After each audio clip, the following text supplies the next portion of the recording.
What we're here to do is cover cybersecurity training, how we can actually protect the company and the data when working remotely. Why we're here today. My mission when I started a company was to really help small businesses have enterprise level IT with enabling them to be able to do the work that they need to do and not have to worry about it in the fashion. My experience with ransomware is it's a very, very messy and unpleasant process to go through. Our mission is really to be able to bring security focus to the owners of small businesses and staff so they can avoid actually having a breach. So we're going to cover quite a bit of information today. You don't have to take notes necessarily. We will share out the presentation afterwards. If you do have questions, please submit them via the question and answer, and we will address those. So our agenda today is the evolution of cybercrime, why this is happening, who's a prime target, threat vectors, basically how do the bad guys get in, and what you can do to protect yourself, your family, and your employer. Also, we're going to share resources where you can go to learn more. So we're going to dive into this pretty deep. Evolution of cybercrime. Why is this happening? The simplest reason is bad guys no longer have to necessarily worry about how they're caught with cryptocurrency and the dark web. You can see how Bitcoin has changed a lot of this. It is great because it's encrypted, but it's also bad for the fact that you can't track it. You look at examples, the movie Silk Road is fantastic, tells a story of how the dark net exploded and the crime behind it. There is an entire ecosystem around this. They have job postings and so forth. And it is not just something that you see on television or in movies anymore. So what most of us see around the web is actually only about 4%. You know, we have some different technology or terminology and technology, but most people know Google, you know, main websites, Yahoo, and so forth. But what's actually behind that is deeper. You have the deep web and dark web. You can see that where all this information is, and that makes up 96% of the information out there. So stolen credentials are sold on the dark web. You look at what they're used for, they're then accessed, or they're used to access corporate networks and actual valid accounts. The scary statistic from my point of view is, on average, a threat or an attacker has been in a network or an organization for about 197 days before a breach actually is identified. So that means that it's been on the computer or the network, set there, and it's pretty much been biding its time to take advantage of what it wants to. So some of this can be very long-term, some of it can be very short-term. There's an example of it taking 19 minutes for Russian hackers to hack through this organization. That's a very scary statistic of how fast versus how long they can be on the network. So here's some examples. This is cybercrime online shopping. It has become very sophisticated. It has become something that is more mainstream. It's not like you have to know how to write programming languages, anything like that of the sort. So you can see this is an actual snapshot of a dark website that sold bank and credit card information. You've got shopping carts. You point to the information that you want to access associated, and you can see how they've gotten very sophisticated. If you want to point out these categories, there's forgeries, drugs, weapons, financial information, so forth. So it has become more mainstream. And that's very scary for a lot of reasons. So this is an actual job ad to attract hackers. Notice the try before you buy, competitive salary, breakout of payment shares. It's kind of an underground version of Indeed or Monster. It is impactful that we are aware that their organizational structures are similar to US corporations. So with that, this is why they do it. Note the pay scale and items that are worth a lot of money on the right. You can see, remote access Trojans, $200, password stealers, $50. So this has become a very lucrative business for most of these hackers. The statistic that I share a lot is, I think it was almost back in 2012 that the Secret Service shared the information that the income or the value of stolen credentials, of identity theft, of data and financial tracking has surpassed that of drug trafficking in the United States. So that's, again, why this is happening more and more and more. So what does organized crime look like? This is an actual presentation from RSA that shows you the structure of organized crime. If you kind of pay attention, it's very similar to a company's organizational chart. You go through a technical manager who would be like a CIO, money operations managers like a CFO, and it all scales up to the organized crime syndicate boss, and that's how this has become very lucrative for them. And they run it that fashion. So with that being said, who's prime targets? What kind of businesses do you think cybercrime is happening to the most? Small, medium, large? Well, this is where I've got to kind of dispel the myth that this only happens to large companies. You probably only hear about the large companies in the news because most small businesses aren't going to go announce if it happened. There's quite a few that happen around this area, more than we want to be aware of, but nobody wants to ever go share that they had that breach. Now, if you're in compliance, you're by law obligated to, but a lot of people don't understand the complexity of this. So I use an example of Target hack. Everybody is aware and sees on the news that Target was hacked. Well, what actually happened was that their HVAC vendor was the one that was hacked. They had an Excel spreadsheet that contained all the Wi-Fi passwords for the local Target locations. So the hacker goes and then takes that information, sits in their parking lot, and logs on to their Wi-Fi. They then had full access to servers, point of sale machines, everything. It's only the large breaches that make the news, but it's the smaller ones that lead up to that a lot of times. My joke that I share with everybody is, if I were going to try to breach a company network, how do you think I'd do it? I wouldn't sit there and hack behind a firewall, get through all this stuff.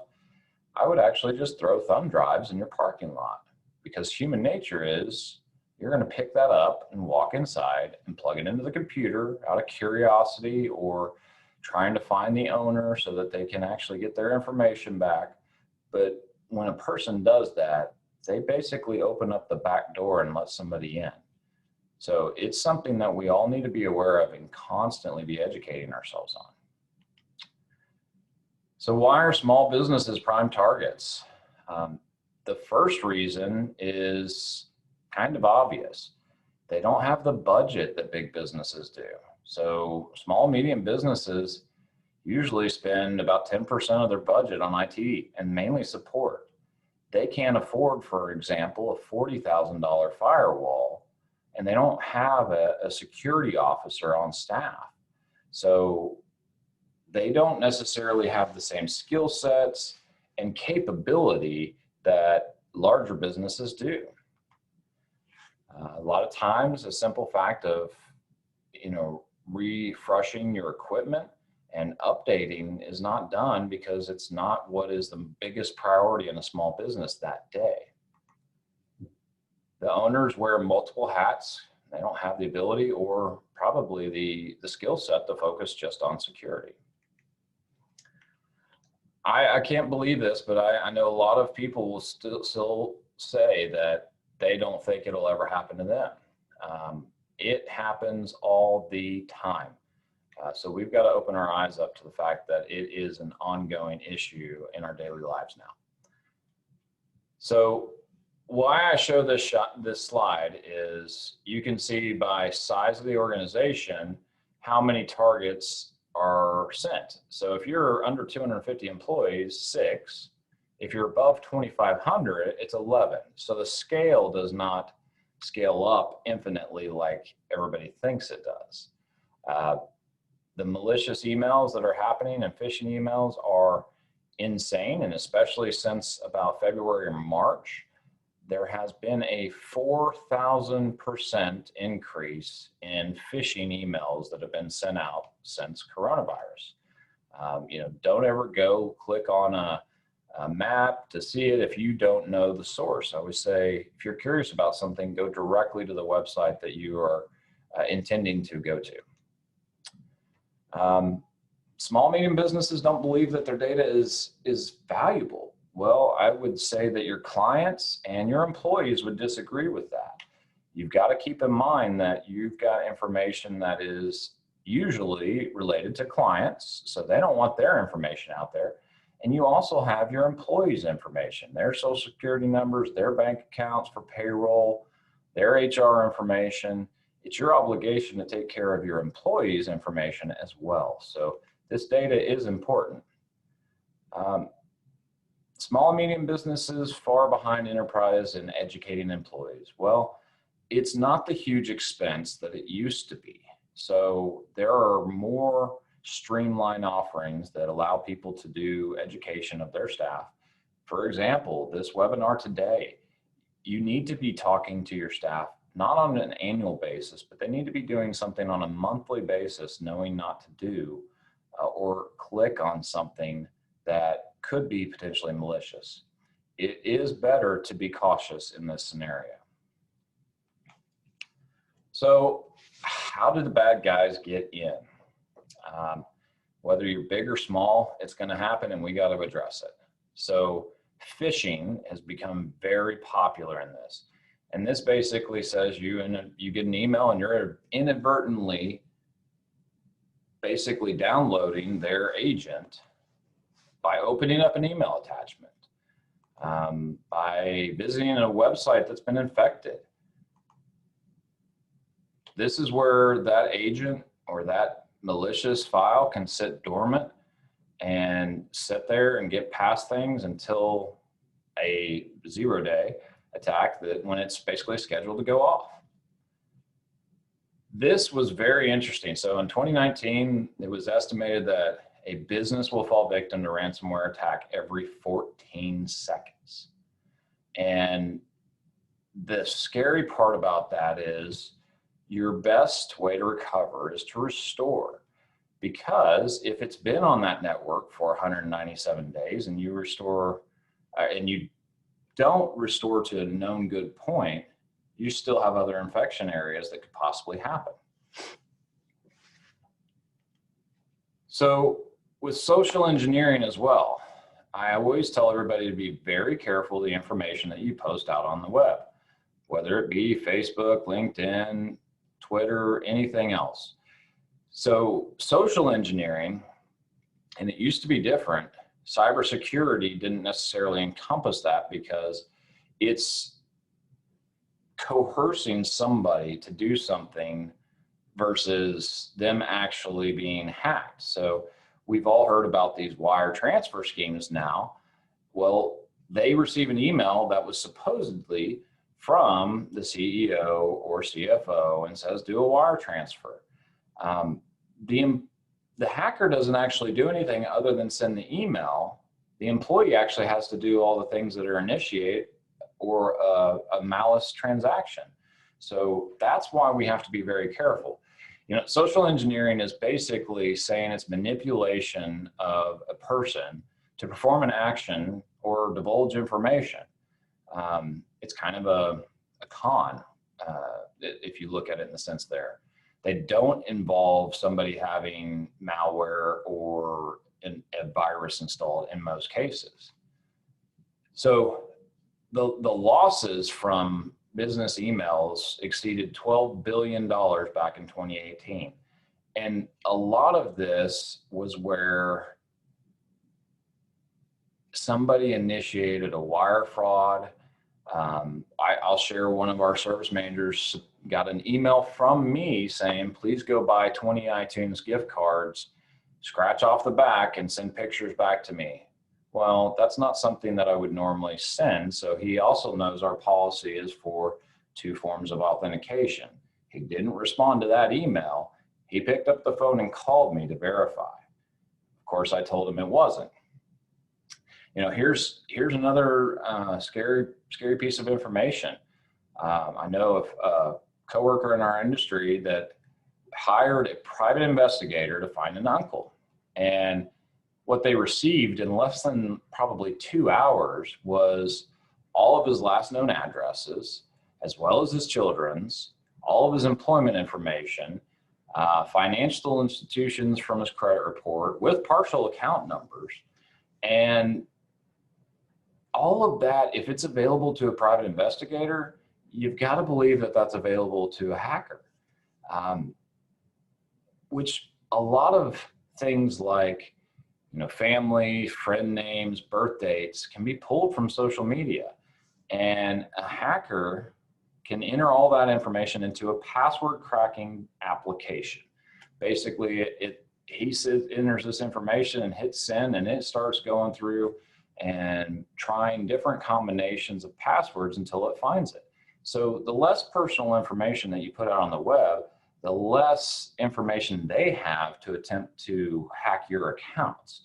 So I also just say this of sadly, bad people have bad intentions. I was asked to house sit for one of my best friends years ago, and they, of course, have had a conversation with me. Don't post pictures when you're on vacation, but they did. So when they came home, unfortunately, their TV was missing, and they freaked out for a minute. And I finally told them it was in their garage because I had taken it down, but I had to prove a point to them of, you're sharing information just out there publicly, and not everybody has good intentions. Some people say, hey, you're on vacation. Well, that house is open to be burglarized, for example. So be very careful what you share and with whom you share it with. So social engineering phone calls. This example is a preschool whose coordinator was phoned and told that their Facebook page had been infected. Then was offered to have the Facebook technician remote in and show her how to fix it. The end user let them remote into the computer, and basically they had to roll back their servers and information to earlier that day because they found out that he'd been on their computer for less than 20 minutes, and he called asking for their firewall password. This is not something that's going to happen in most cases. And I also share, Microsoft's not going to call you. They're not going to do that, but you're going to have to do cleanup in the event. This cost that preschool over $2,000 to fix the recovery of the data and change passwords and all that information. The credit card that was used was able to reverse certain charges, but and they said that it originated from China. So a lot of this is happening outside the country, and it's playing on the human psychology of, okay, somebody's wanting to help me. We don't think for a second and stop and slow down and go, sounds funny, okay? It's always better to stop and think about it for a second, and don't ever trust the phone call that you got. I used the example yesterday. I got 5 different calls, all the same automated message that My Amazon Prime account had a fraudulent charge on it for an iPhone in the amount of $360. Well, I know that that was fraudulent, but if I was curious about it, I sure wouldn't click through their automated system, because like we saw earlier, the organized crime syndicates have those systems in place. Somebody will pick up the phone when you hit it. But instead of that, I will hang up and I will pull out my credit card and I will only call the number on the back of that credit card to talk to somebody that I know is a representative of that company. So mobile devices are fair game. This is something that everybody was worried about. No, my iPhone, my tablet, my Android, they're secure. Nobody's going after that. It's not the case anymore. And I hate to be the bearer of bad news there. When you look at the app stores having breaches of fraudulent apps, example, Google was forced to remove 145 apps. And then back in 2015, 39% of apps discovered were malicious or unwanted. Now, it's not just Google. There are different ones for Apple as well. Malicious Apple apps pop up, and Apple had to remove many different applications as well. So not just the fact that applications are out there, you've got to be very aware of how people are trying to use the information. The joke used to be that nobody wrote a virus for a Mac computer or these phones. Well, that was mainly because Microsoft operating systems were what the majority of people had in their businesses and in their homes. Well, you're not carrying a Microsoft phone, you're carrying an Apple or an Android around. So they're going after those two main product lines for any type of mobile device that they want to gain information from. Two very scary instances that I was informed about. One is, with human trafficking. Somebody sends a text that says, congratulations, you've won concert tickets to this band, so forth. You just have to click on this link and pick up your tickets at will call. Well, when they do that, it embeds a GPS tracking application on the phone, and if they're going after kids or so forth, they're tracking that child by that GPS tracking application, and that is very scary to have happen. So you can't just think that it's all via email or it's all via bad websites. They have gotten very smart about this. In one of the security trainings I was going through, they have a embedded picture of a hair. Now this is really bad, but so on your phone, it would look like there's a hair on there and they want you to go swipe it. You think I'm just going to wipe it off. Well, when you swipe it, you basically click the embedded link in it and you're now infected. So as paranoid as it sounds, instead of doing that, I always make sure my phone's off before wiping anything off my phone. But that's how ingenious this is, because it's not something we would think of, take 2 seconds to think about, right? It's just something I need to wipe off there. So they're playing on human nature, and no IT person, no application can fully protect anybody from items like that and or the social engineering things. I cannot stop somebody from initiating a wire transfer fraud if they believe an email came through was actually from the CEO. That's where having two forms of verification, or what we call multi-factor authentication, comes in very handy to verify all this information. So we move on to, like I was kind of saying, everybody with their Macs says, oh, we're not going to get infected. Well, that's definitely not the case anymore. More people are using Mac laptops and for business, for work. So there are viruses, malware that are just for Macs now. So everybody needs to be aware of that, and ransomware that's targeting them. Some analysts would actually predict that the next wave of big attacks will damage more Macs because so many Mac users are kind of nonchalant about their security and think that it just won't happen to them. So they're kind of sitting, waiting for something to happen.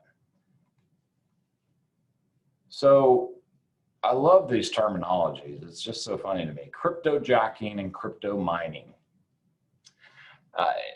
These items are expanding more and more, and it's basically crypto mining is where a hacker implants a piece of software, runs on your computer in the background, and using your computer's resources, calculates and secures the digital currency without you even knowing it.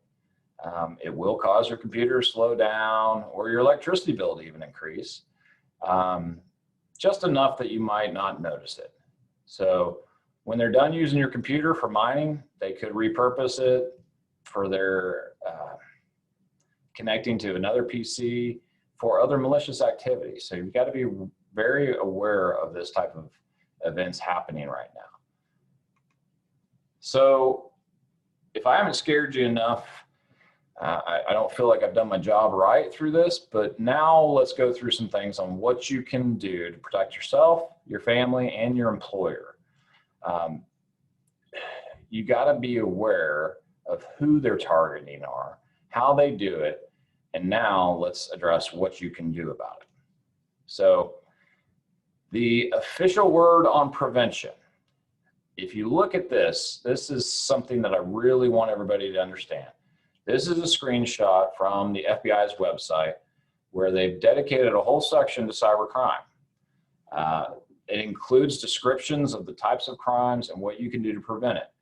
The number one thing that they list for dealing with ransomware, as you see here, and in pretty much any other type of cybercrime, is to educate your staff and yourself in their role of protecting the data. It's not get a better firewall or another antivirus, although those are important, but it is not to use another paid service to do anything else, which I still recommend, but it's to make sure that you're educated in what's happening. So this is a big responsibility, and that's one of the main reasons why I'm here today, because going through this and telling people how to protect themselves is a very important step in this process. So what can you actually do? I love it. Usually I can feel eyes roll and people moan when I say passwords, right? But strong passwords are very important. So I highly recommend that you rotate them every 90 days. And some examples here of using different letters, capitalizations, even special symbols. So before we tell you how to create and remember all of these, keep in mind that you cannot or should not use the same password in multiple places. I joke somebody would want to throw different vegetables and fruits at me in an audience for this, but here are some things that you should definitely keep in mind. Don't use your name, your husband's name, your children's names, the name of the company, your street address, any part of your phone number, your birthdays, your anniversary, your spouse's birthdays, your pets' names, your parents' names, the address you grew up. And if you start to see a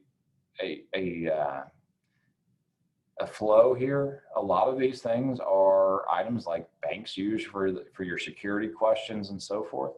So I'll stop there for just a second, but you probably just removed all your password options if you've done this. So if you have this, keep in mind, we'll teach you a couple of things on how to make it easier here. So an example number 2, I always love this. Make it a phrase.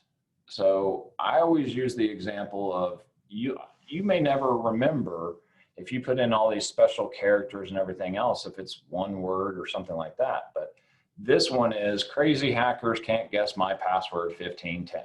So how they basically remember it is that phrase, but it turns out to be the CHCGMP, capitalized, 1510 asterisk. Now I use the example of, I like to take a walk on the beach, and you can use the number 2 instead of the word and the ampersand instead of at, but the longer the better, but you have to be able to remember it. Something that I think everybody might stand out from this: treat your passwords like your underpants. Change them often, don't share them, and don't leave it lying around, because this is the important, basically the keys to your kingdom. And you don't want to let anybody have access to that if it's got your critical information. So I do recommend a password manager, or what's called a password safe. And this allows, most of them will have a password generator. I use them, I actually use 2.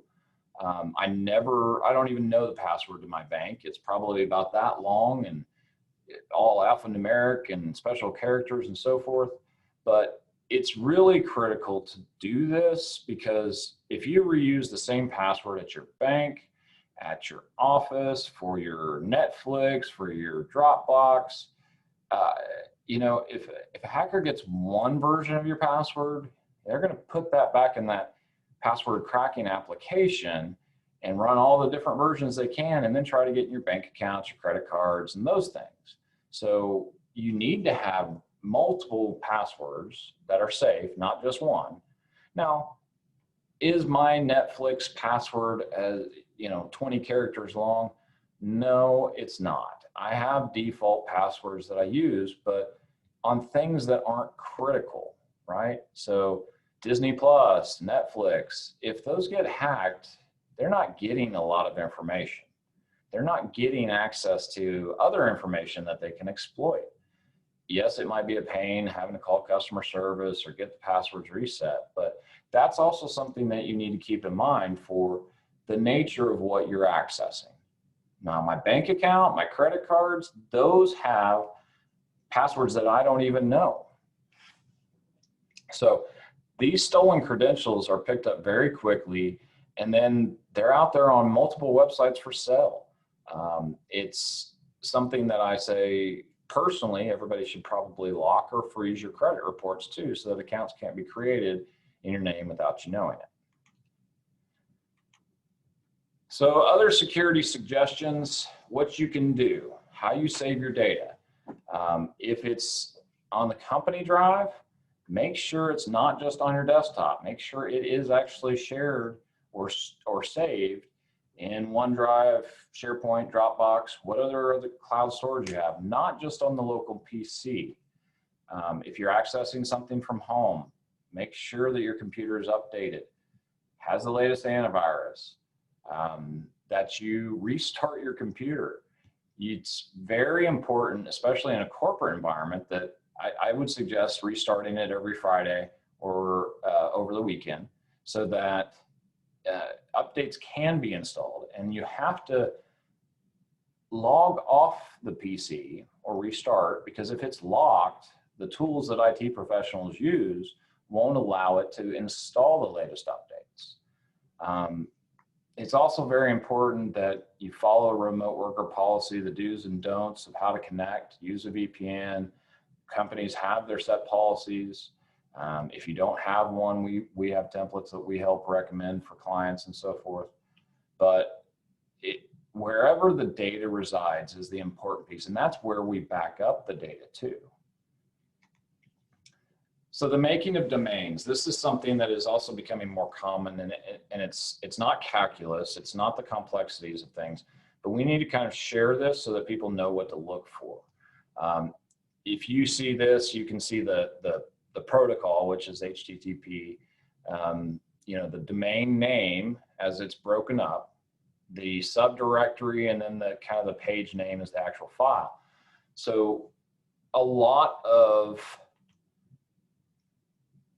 these emails that have phishing, they are very good at this of like, instead of using an actual O, they use a 0. And if you don't pay attention and just click on it, you're going to a malicious site, not the actual site. Microsoft is one that people get all the time. I've done it too, so it's human nature. I got in a rush one time and was expecting an invoice from a vendor. Here it is. I didn't slow down and actually look at who it was from before I opened it. Now, we had protective measures in place and it was a known bad site, so it blocked that from ever happening. But you start thinking about this step further. I mean, how many of you are on Twitter regularly? Everything is abbreviated. So you look at abbreviated domains, well, you have to hover over it to see where it's actually going. So it's very important that you not just, I mean, I don't know what bit.ly/2lm4pov is, right? Just because it says it's something doesn't mean it is. So you do need to verify the links, and you do need to be careful of it's actually where you want to go. One thing that bothers me about the mobile world that we're in now is on your smartphone or tablets, a lot of times, you can't hover over it to see where it goes.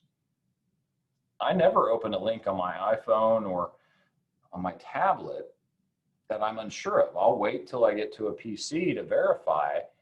And let's be honest, 98%, 99% of the time, in the days that we live in now, they're malicious and it's not valid. And something that I always tell somebody too, don't open up an email that you did not expect or you don't know who the sender is. So you also have to be very aware of hovering, that you just look at it, don't actually click it. I have people all the time say, well, what if this happens? So between these two, I mean, you click on it, and like I said, this one leads to a valid site, the top one does, and the bottom one is not one that I would ever click on. So be aware too with your web search that you've got actual, the green that you're actually being sent to. Ignore the blue header. That's basically just a description, right? So when you say how to remove ransomware or whatever, make sure that the underlying URL that's there is the correct site that you're going to go to. Unsure, you can go to multiple different sites like virustotal.com. Norton has Safe Search now. There are multiple ways to verify a URL before you actually go to it. And it doesn't matter whether you're using different search engines or so forth, they're all going to gather this information and present it to you. So be aware of the domains, the root domains, the file names that you're actually trying to access. And it never hurts to double check. Just copy and paste the URL. Don't go to it, into these sites, and it'll validate whether it's a legitimate site or it will show you that it is a malicious site. So what else can you do with email? If you look through this example, which of these emails would you be very careful opening? Well, you look at the Time Warner cable. Important notice, we get ones like this all the time. Be aware that when you first see it, doesn't mean that it's just from Time Warner. They can put a descriptor in there very easily. Name on the account, the display name that you see, the sender name, anything that we want it to be, we can make it that way in a malicious email. So it's super easy to go through that. What are the signs of phishing email? Sadly, you've got to look. Now we go through it and see that the domains that are actually at the right level, email.timewarnercable.com. Well, is that where your previous bills have come from? I always love hearing feedback from the audience and suggestions, but I almost always avoid anything that's hyperlinked. So if I get an email from Time Warner, Cox, Microsoft, I don't click through their emails because if they've gone out en masse like that, hackers have gotten them, I will stop, go to the vendor's website. So if it's my credit card, I'll go through the app on my phone, or I'll go direct to their website and log in and access it that way. I almost always just use the email as a notification to let me know that something's out there. I don't ever click on it because, for instance, Chase, American Express, Wells Fargo, the common ones that are out there, Capital One, they have all had a fake email that is the exact same image. So look here, it's the exact same as Time Warner. And they basically just change the hyperlink to go to a malicious site versus the actual site. Also be aware if the logo is off, grammar is important.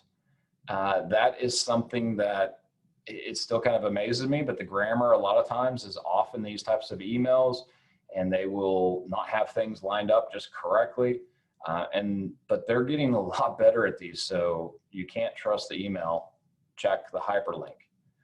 Other security questions or suggestions, we call it just don't be click happy.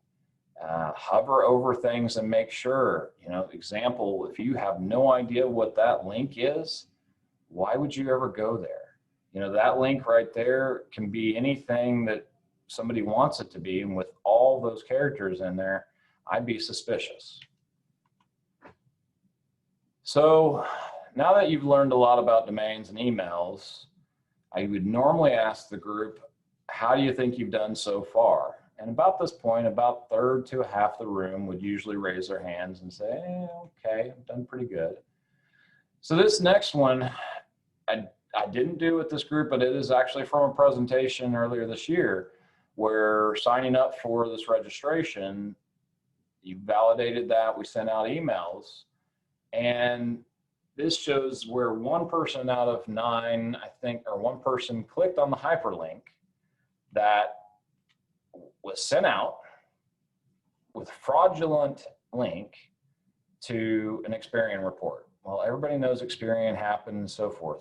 So, 9%, that's necessarily an average, but that's more than we want. And it shows you how good this can be, because I think this was around February or January that they went through it. They just copied the graphics from Experian. And like I said, they embedded the link into it. And somebody thought, hey, you know what? I was part of that breach. I've seen it on the news. I'll get my free report. Then you got hooked into it. So another thing that is very important is encryption of data. It is one of the best ways to protect your data. We already encrypt hard drives, company laptops, but what about your home computer? Do you save company work on your personal devices? In the event of like medical companies, HIPAA, you are required to present a breach. So say a laptop's stolen, maybe a janitor walked out with it in the trash can, it got stolen out of an airport or whatever. The first thing that the compliance review is going to go through is say, was there patient health information on the device? If you say yes, the next question is usually, was the device encrypted? If you say yes, then you're done. You're protected at that point. It's secured. But you have to be very careful with using encryption, because if you need to treat the encryption key like the key to your house. If you lose it, you're not getting in. So if you lose the encryption key and something happens to that machine, you've basically locked yourself out of the data too, which has happened. So, keep that key in a very safe place. And I would say, even if you can create a duplicate of it, to do so. So you've always got to be very careful of what you encrypt and how you back it up and how you access it. So not just in the office, but at home. It is related to software bugs and home routers. So I think it was earlier this year, one of the most common routers out there had a vulnerability, and nobody ever thinks to update their home router. It's just set in place and done. A lot of people forget how they even access it. But remember that at home, your personal devices, your personal information is way more vulnerable too. So you need to update your machines, your Wi-Fi devices, and your routers. We have a whole lot more devices at home now being used, so it is critical that you be aware of this. Like I said, the home routers, usually they're selling for around $100. So if you need a new one and you've had it for 5 years, probably $100 to $150. It's well worth that as almost insurance to protect your home and your children and your family. I hate the fact that with home machines, it's not very well managed. So it is on every person individually to take care of it. I can't tell you how many people I've heard over the years, they're like, yeah, I've got an antivirus, I bought it with the machine. Well, most new machines have antivirus subscription included for a year. If you didn't renew it, it's not staying current. It is like having nothing on the machine at all. You need to have current antivirus and keep your subscription in place. And a lot of internet service providers like Cox or Time Warner, they'll include some antivirus in their subscription services if you go check out their sites. Make sure that you remember the passwords to these devices so that you can upgrade them when needed. If you haven't logged into your router since you installed it, I would bet once you log into it, an update is ready to be installed for it. Also be very careful, if you're checking work email on your personal device like an iPad and your 4-year-old has access to it, they can go in there and delete emails, and that has nothing to do with anything from an outside source. So be careful. We talk about locking your home PCs because I've got a 3-year-old and a 4-year-old that can come in here and just beat away at a keyboard and make things disappear somehow. So other suggestions on your Android mobile, make sure that they have pins. So you use those, facial ID, use different ad blockers. With iPhones, make sure you check your privacy settings, which apps are on there. Quite frankly, I tell everybody to delete apps that you don't use. Go through your contacts, make sure it's there. Location services, block those. And make sure that your iPhone is backed up. We use these devices like we almost wouldn't know what to do with them if we didn't have them. So they are becoming critical components. But don't download anything you're not aware of or that you didn't want. Make sure that you do have the Find My Phone app on there and so forth. So what else do you do in signs of infection? If your browser's going to different websites other than you expect, someone tells you that they're receiving emails from you that you did not send, pop-ups keep on coming up on your machine saying that you're infected, click here to get support. If your computer's slowing way down after you click something, and you get a lot of coupons or junk mail, these are signs. The first step that I would say to anybody, if you think you have something malicious going on to your computer, unplug the computer from the internet or turn off your Wi-Fi.